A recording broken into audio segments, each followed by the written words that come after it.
Welcome, listeners. You're very fortunate today because I've got Brian Burns back on.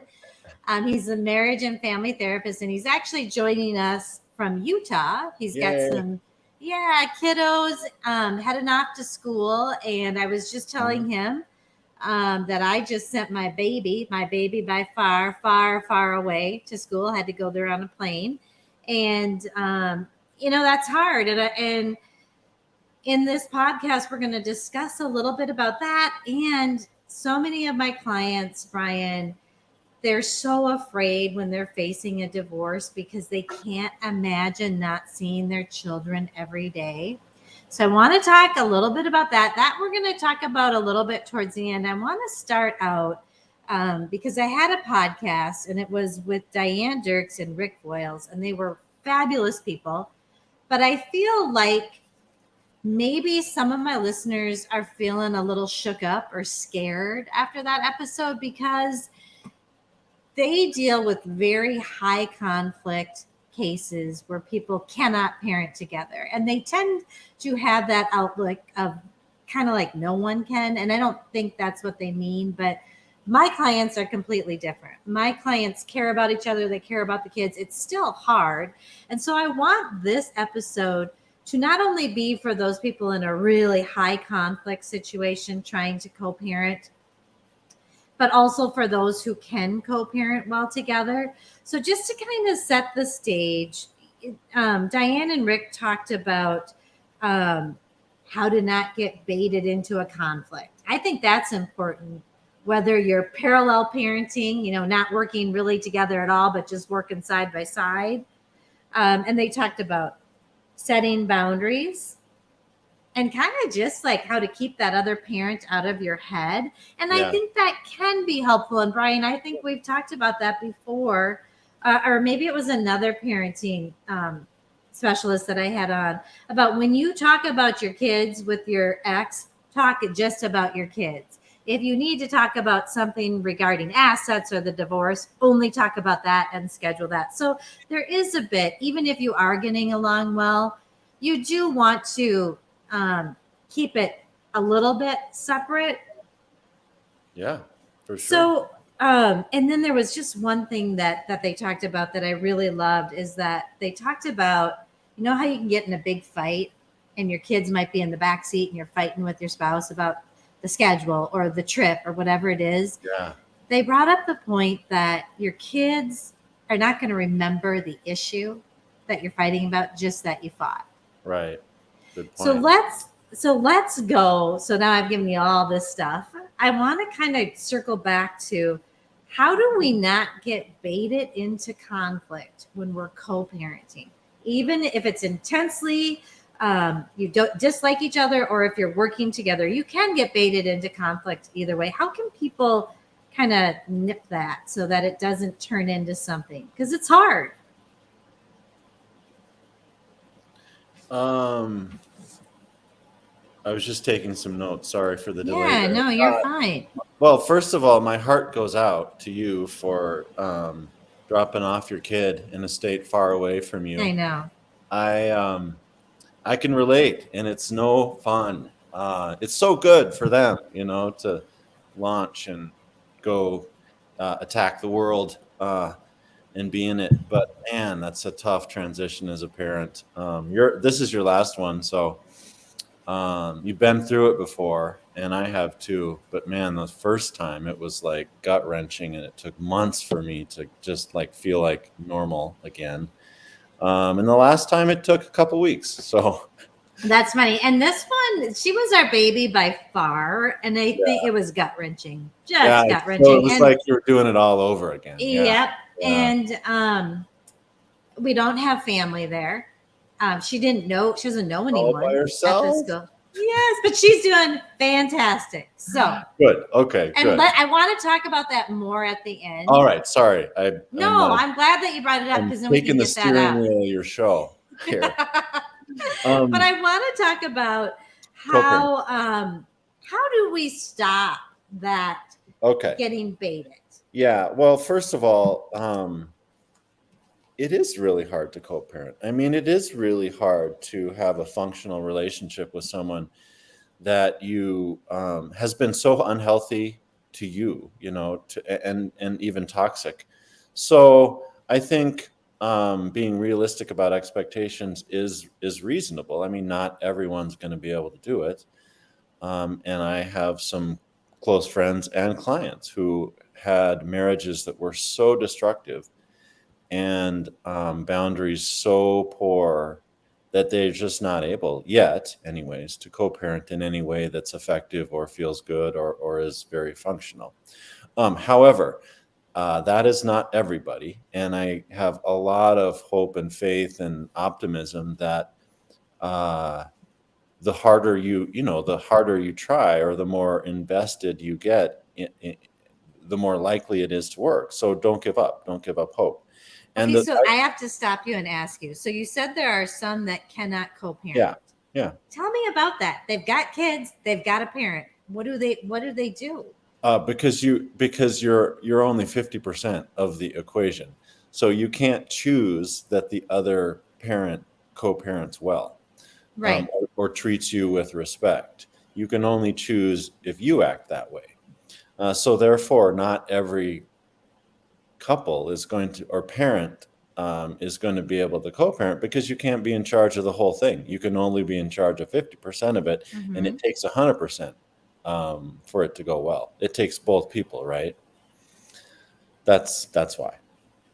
So are you saying for these couples that you said they can't co-parent, so they just do their 50% over here, and then the other one does their 50% over here, and then what happens with they just like transfers and Yeah, it's like finances? it's like the kids are on two different, islands, and they go back and forth, and those two islands don't really interact or communicate. Um, at least from the kids' perspective, there's always some kind of back channel stuff going on about, you, like you said, money or schedules or coordination, but there's just not a lot of communication. Certainly no warmth, or respect. And that happens when one or both people just can't do it, or just won't do it for their own reasons. Okay, so for my listeners who are dealing with that parent, right? And they would want to co-parent, but they can't. Right. And they're probably really afraid about their children. Like, how are Yeah. their children going to survive this? So what can that 150% parent do to make this better for their child? They can not feed into it. They cannot be blaming or disparaging or negative about the situation and about the other parent. And I mean, this sounds cliche, but just be the best parent you can be with your kids when you have them. Don't undermine the other home, even though it's so disappointing, how the other parent is acting.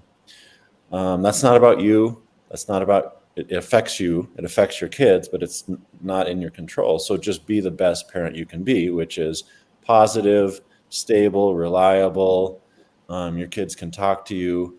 They can have their own feelings and emotions, and you're not invading the other parent's space, even if it's out of a desire to make it better. To try to get that other parent to act better. That's just going to backfire, because you're not in charge of them, and it's going to trigger them, and then that's going to trigger you. And So this has to be a really mentally fit person who is able to be their best self. So get coached, get therapy, and then kind of let it go a little bit. Oh, there's a ton of letting it go, a ton of eating shit, as I say.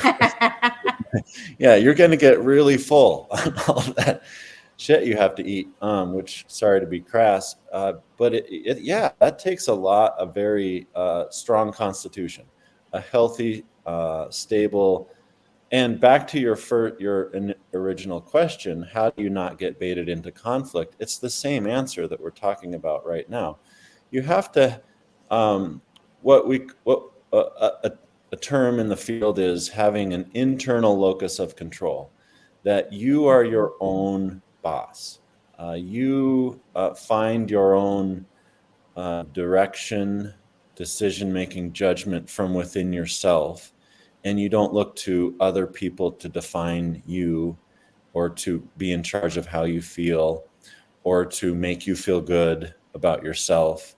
Having an internal locus of control or an internal sense of yourself, that you're in charge of yourself, is the answer. Because your co-parent's going to say and do things that are like eating shit, and you have to be able to recognize that as, hey, that's about them. I'm not in charge of how they act or how they see me or how they feel about me. I'm only in charge of how I feel about myself and how I see myself. And I think the more you see yourself as your own boss, in charge of your own self, then you can remain calm. You can not make it about you. You can accept what you can't change, and you can not get triggered in crucial moments in the car, with the kids. Yeah. And as I hear you talking about this and how difficult this is, the gift in it is the strong person that you're going to become. Yeah. So 50% of the time, your children are going to be with this superb person. You're stronger than you would have been if you would have stayed in it with that person. So I can see that being good for your child. They get to see one person doing it right. And then I even think all the information out there about co-parenting can help just you. Like, absolutely. just, read about how you don't put down the other spouse because the child's half that person, and just, I guess the gift in it is that you will become stronger, more grounded, and your kiddos get to see that. And I do remember one expert, I can't remember who it was, saying that if your kids are with someone who's really healthy half the time, that's enough. What's your thought on that? I mean, well, I agree with it. Not knowing if it's always going to be true. I mean, we can't control the outcome of how kids can grow up in stable, intact, loving homes and end up, a disaster as adults, addicted to drugs. Exactly. Like, there's just no way to predict how it's going to work out. And so everything matters. Yes. On the good side and the bad side. So do everything you can within your control to give your kids a positive foundation to launch from, because absolutely it matters, and hopefully it's enough. Sometimes it is. Often it is. Right. Okay. So I love this, and I feel like it's kind of. I mean, we can talk about letting go a little when we talk about letting go. So you're letting go for them to be with someone who appears to be horrible, a horrible parent. Yeah. But there's also that in the empty nest thing. There is a letting go. There is, and I know I was not perfect, but I did everything. And, it was the most important thing, being a parent. And now you let go. So when you're, facing this divorce, and even when your kids are really young, that's, I think, when mamas have a really hard time, and dads maybe do too, but just not being together every night with their kids. So how do we do it? So there's a letting go in all kinds of different stages. How do we let go?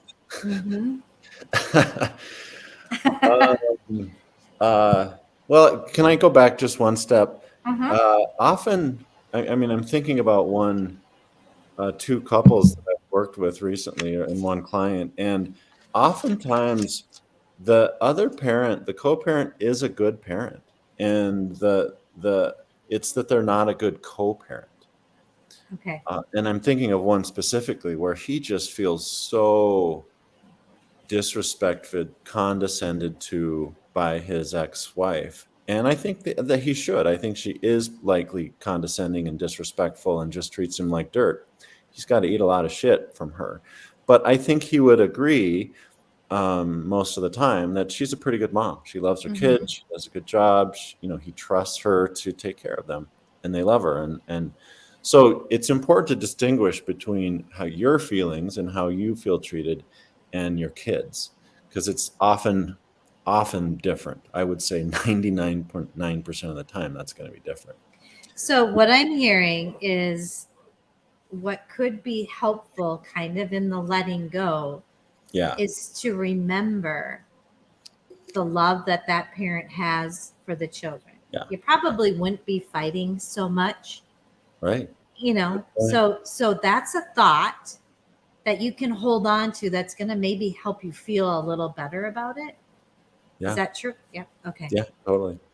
So how do you let go of your adult kids when they when they go to school? I mean, you just grieve and give yourself permission to grieve. So there's the head and then there's the gut, and they're just different.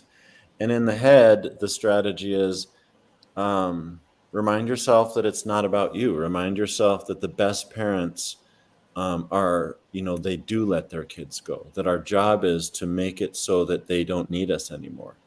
And if we never hear from them, which is horrible and not nice for them not to over at least text, that we've done a good job, which means they are comfortable being not taken care of and not needing to check in. Even though that's painful, that's so good for them. Yep. Um, that is our job, to be not needed eventually. And So, Brian, I'm sorry, but on that point, what has kind of helped me get through this, and I've worked a lot. I actually did a podcast with my coach on this too. yeah. So and I think I felt a lot of it before she left, more than the other kids. I really felt it Hmm, coming. I maybe knew that it was coming. interesting. But what I do now, because I'd have a lot of sleepless nights, if I wake up and I'm feeling sad, I Hmm, go, that's okay. Of course hmm, I'm sad. I yeah, love her. Of course I miss her. I'm yeah, sad. And at the same time that I'm holding that sadness, I can start to think about how excited I am that she's actually doing this. yeah, right. This was a kid that would not leave my side, that I coddled to death, and it worked. Mhm. It was, Yeah, it was okay. And now suddenly she is ready. She's not homesick. She's talking to us. And she's just like, she was so ready to go. I don't know how that ever came about, but it did. And she picked where she wanted to go, and it's a great fit for her. And so there's a little piece in that. So along with the sad, I can feel sad because yeah, I think I was running away from feeling sad or not wanting to feel it. But if I just let it, of course I'm sad. I yeah. can still carry that excitement for her. I mean, that's the gut part, the sadness, the loss, the grief, the emptiness. Like there's a hole in your heart that just, Yeah. I mean, that'll never be filled. Nope. You kind of just get used to how that feels. 99%, or it's actually not that high, 90% of the time with our kids is gone by the time they're 18. That is a horrible statistic to come to grips Okay, with. wait, say that again. I missed it. I don't know if I was zoning out. Say it again. By the time our kids are 18, assuming they leave home, 90% of the time, face to face, time is gone. All of the Oh, all of the time that you add up after they're 18, holidays, summers, family reunions, whatever, is doesn't add up to more than 10% of the time that we have, in our homes raising them mm-hmm, before they're mm-hmm. 18, which is just horrible as a parent to contemplate that reality if you love your kids I know it's and really. like them. Well, I guess not everyone does. So, Some people seem to handle it very yeah, well, yeah. I and mean, when our oldest went off to college, it took me probably 4 or 5 months before I felt like myself again. And there was we have a big property, lots of acreage and trees, and I came across this tree out in the back that had a rope that had probably been up in that tree for 10 or more years. The rope has got some green mold on and it's really stiff cotton at this point, weathered, but and far too small to be safe for to hold human weight. But it was strung up in this pine tree that had probably grown 15 feet in the last 10 years. So the rope was high up in the tree, but I knew that my oldest daughter had put it there at some point, playing around with her little sisters, climbing trees or making forts or whatever they was doing. And I just lost my shit whenever I saw that rope. I just couldn't handle it. And that it took months, like I said, before I could see the rope or just think about it without feeling that emptiness. And that's okay. Like, that doesn't mean I was like, at the time, part of me, my head converted that feeling into, oh, you were a bad dad. You wouldn't feel so sad if you had done a better job. Oh, Felt yeah. more like confident that she was the most prepared and, you know, had all the things that she deserved as a kid.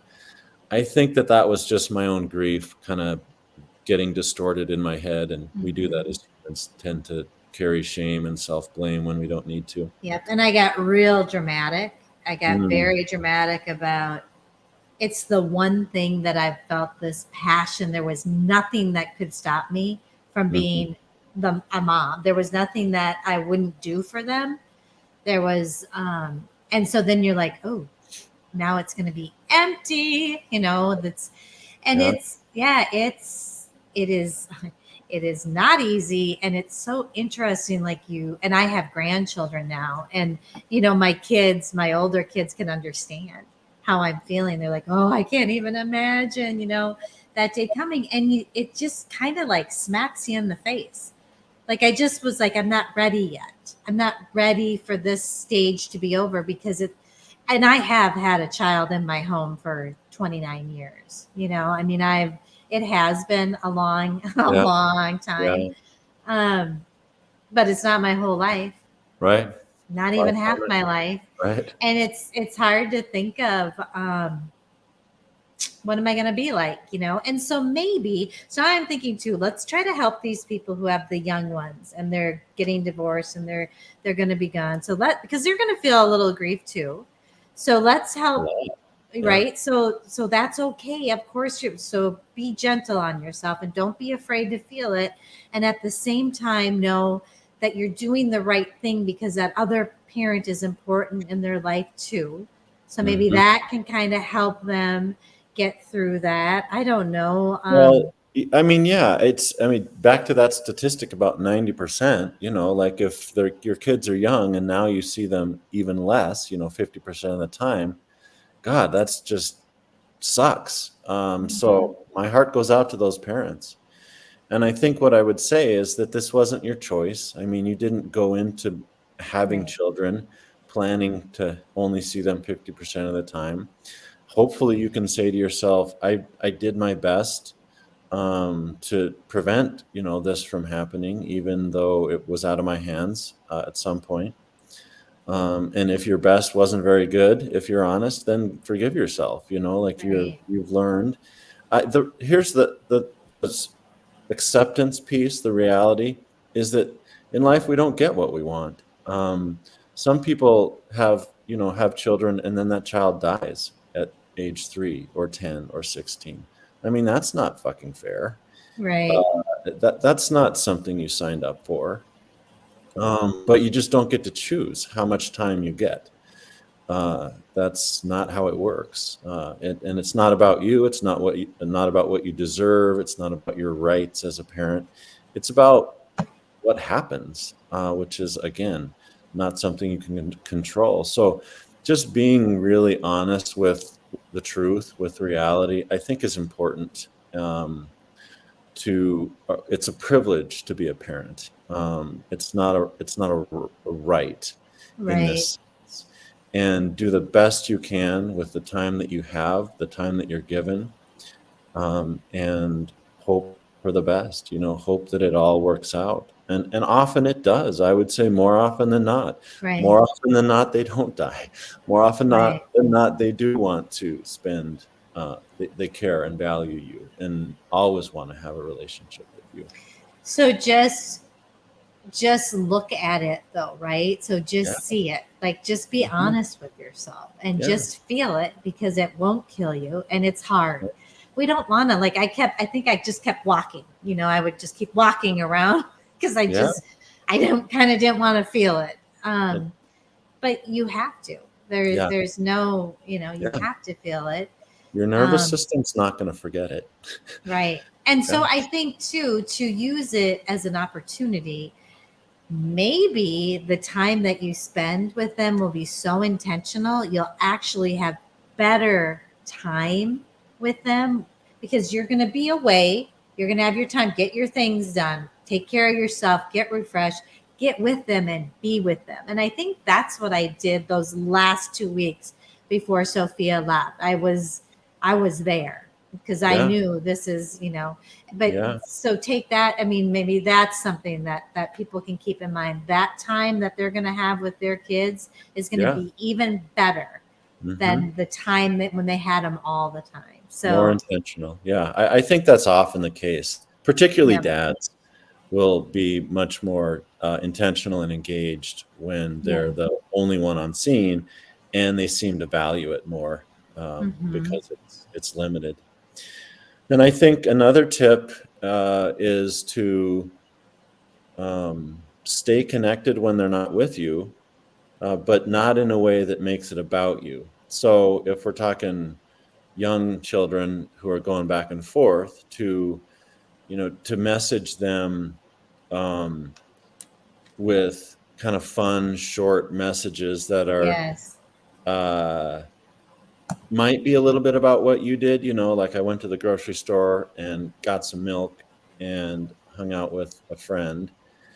Um, I don't know if I'd say that, but just yeah, something light that, but more, hope you had a good day and thinking about you and period. If it's a college age kid, I mean, certainly you're hopefully talking to them on the phone every couple of weeks or a week, but not every day, please. But I think writing is super valuable. I think that we value what's written even more than what's spoken often, because you sit and you read it and you sit yeah, with it and you think about it. So write your kids a more lengthy email or text once a week to just help them be connected to their home. I mean, they may not act homesick, but they think about it and they value it. And so tell them what's happening in the week in written form. Again, right, not making about you, not like hmm, sounding creepy and needy, right. but just to be connected. I think that helps you, and it helps you feel like Well, a and good. I'm going to agree that so in my situation with the college kids, so she does FaceTime me. I started Snapchatting, just her, no one else, but I'll just send a picture of the pup, our dog or whatever. And it makes me still feel connected to her. And I Sorry, think when you have little ones, I got it. um, Keep going. no, that's okay. When you have those little ones, we're so fortunate to have all of this available to us where we can stay connected. We can FaceTime them. I mean, what would be wrong with that? Nothing. Yeah. Um, yeah, Yeah. no, No, I have one client who he has, I think he has 3 kids, and the youngest is in first grade, and she has an iPad, and she will carry this iPad around in his home with mom, you know, on the screen, just kind of being there to talk about what the little girl likes to be connected with the other parent. She does the right, same thing in mom's home. And it's hard for him, to tolerate his ex-wife being in his house sometimes. right, And there does need to be limits on when that's okay and when it's not. But I think it's so cool that that little girl feels empowered to do yeah. that, is connected with each parent. I love that. And I think like that's a great tip. And we can kind of close with that tip. I can't believe how fast this has gone, Brian. But and we always put in the parenting plan when I work with couples a paragraph about if the kids want to talk to the other parent. But maybe it's even let's use technology, baby. Let's take, Yeah. let's do this so that everybody feels better. And I know when my daughter, is in states away and she's FaceTiming me, we both feel good. Yeah. We both feel connected, and it's like it's a great feeling, and she's out living her life and still connected to me. And I think your little ones, I think they could really benefit from that, and I'm living it with an older one. I'm feeling it. We're still connected. I'm still her mom. That doesn't end. um So I love that. I love that idea of, and I think I might even get a little bit more specific in my upcoming parenting plans to really put something in, schedule a time to FaceTime if you can. If that helps your kid, if it's not that, or if they're in high school, learn how to Snapchat. Send a funny picture of yourself to your kid. I don't really understand it yet, but the kids seem to love it. Yeah, So, yeah, totally agree. Nothing. If there's multiple kids, it could actually help to have the parent that's not in the home do a bedtime story to one of right, them over right. FaceTime. Amen. Yep. There's so many ways that you can get creative and parent well, even if you feel like you're the only one co-parenting well. But just hang Right. in there. You can do this. And I've seen beautiful children come out of the most difficult situations. So, Agreed. Brian, thank you so much for being here. How can people reach you if they need to get a hold of you? www.mnrelationshiprepair.com. Awesome. And it'll be in the show notes. So take Thank you. care. Yeah. Bye, Lisa. Bye bye.